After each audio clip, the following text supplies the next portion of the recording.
Hello guys, আজকে আমরা চলে গিয়েছিলাম আম্রপালি ক্যাফেতে। নদীর পাড়ে অবস্থিত এই ক্যাফের যদি অ্যাম্বিয়েন্সের মজা নিতে চাও তাহলে আজই তোমরা চলে আসো চাকদা আম্রপালি ক্যাফেতে। এদের লাইটিং ডেকোরেশন এত সুন্দর ছিল যে যেতে যেতেই তোমাদের মন কেড়ে নেবে।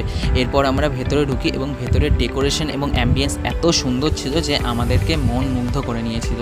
এইভাবে অপেক্ষা করি এবং প্রথমেই অর্ডার করে দিই এক কাপ চা। চায়ের প্রথম চুমুক দিতেই আমাদের চাটা খুবই সুন্দর লেগেছিলো এবং এরা এত পরিষ্কার পরিচ্ছন্নভাবে সার্ভ করেছিল কাপে যে আমাদের খুব ভালো লেগেছিলো। তো এভাবেই চা খেতে থাকি এবং ভাবতে থাকি পরবর্তী অর্ডার কী দেবো। তারপরেই অর্ডার করে দিই চাউমিন। হ্যাঁ, সেজওয়ান চাউমিন অর্ডার করে দিই, যেটা খেতে খুব সুন্দর ছিল এবং খুব ফ্রেশ ছিল। এই চাউমিনটি আমাদেরকে সার্ভ করা হয়েছিল টমেটো সস এবং চিলি সসের সঙ্গে। তো চাউমিনটা খেতে থাকি এবং তোমরাও যদি এরকম একটা সুন্দর ক্যাফের মজা নিতে চাও আজই চলে আসো আম্রপালি ক্যাফেতে, তোমাদের দেখবে খুব ভালো লাগবে। আর এরকম ভিডিও আরও অনেক দেখার জন্য অবশ্যই আমার চ্যানেলটাকে